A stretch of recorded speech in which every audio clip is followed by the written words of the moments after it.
बाळाचं solid food start केल्यानंतर काय काळजी घ्यायची आहे त्याच्यातला एपिसोड नंबर 2 की बाळाचा पहिला पदार्थ काय असावा, कोणत्या पदार्थाने बाळाच्या सॉलिड फूडची जर्नी तुम्हाला स्टार्ट करायची आहे. बाळाचा पहिल्या पदार्थाची सुरुवात कुठल्याही डाळीचं पाणी किंवा भाताच्या पाण्याने सुरुवात करू नका.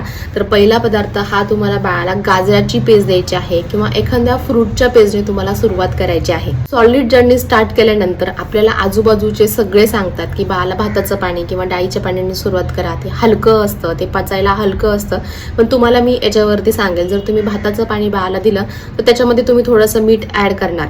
डाळीचं पाणी तर चुकून सुद्धा द्यायचं नाही, कारण की डाळीच्या पाण्याने काय होतं, बाळाला गॅस होण्याची सुरुवात, गॅस बाळाला होऊ शकतो. त्याच्यासाठी तुम्ही 8-9 महिन्यानंतर बाळाला डाळीचं पाणी भाताचं पाण्याने सुरुवात करू शकता किंवा 7व्या महिन्यातच तुम्ही बाळाला तांदळाचं म्हणजे भाताचं पाणी हे देऊ शकता.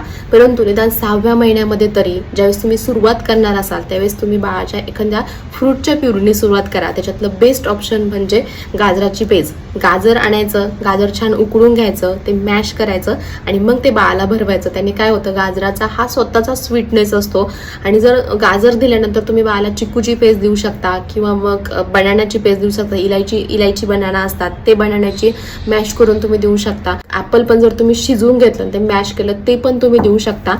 सॉलिड फूड स्टार्ट केल्यानंतर तुम्हाला ही काळजी घ्यायची आहे, निदान 1.5 महिन्यापर्यंत तरी तुम्हाला बाळाला फ्रूटच्याच प्युरी द्यायची आहे. त्याच्यानंतर तुम्ही बाळाला डाळीचं पाणी भाताचं पाणी देऊ शकता. फक्त त्याच्यामध्ये कुठल्याही प्रकारचं मीठ ऍड करायचं नाही. जर तुम्हाला शक्य नसेल, निदान 9 ते 10 महिन्यापर्यंत तरी बाळाच्या पदार्थामध्ये मीठ ऍड करू नका. कारण असं, बाळाची किडनी पूर्णपणे डेव्हलप झालेली नसते, त्याच्यामुळे मीठ ऍड करायचं नाहीये.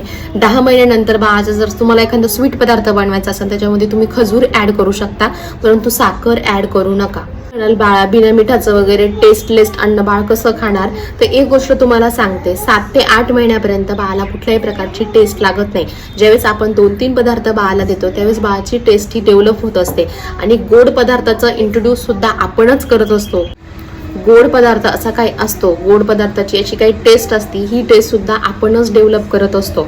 मग तुम्ही म्हणाल की बाळाला पदार्थ कसं काय समजतो. एखादा जर तुम्ही टेस्टलेस पदार्थ दिला, बिना साखरेचा पदार्थ दिला तर ते बाळ तोंडातून बाहेर काढतं. साखरेचा दिल्यानंतर बाळ ते खातं.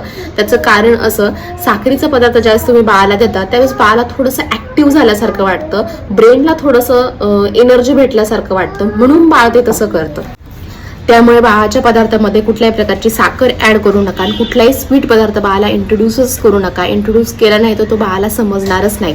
कसा वाटला व्हिडिओ मला हे कमेंट सेक्शनमध्ये नक्की सांगा. अशाच छोट्या छोट्या टिप्स मी या सिरीजमध्ये शेअर करणार आहे. त्याच्यामुळे इन्स्टाला फॉलो करा, युट्यूबला सबस्क्राईब करा आणि कोणी नवीन आई झालेली असेल तर त्यांना हा व्हिडिओ शेअर करा.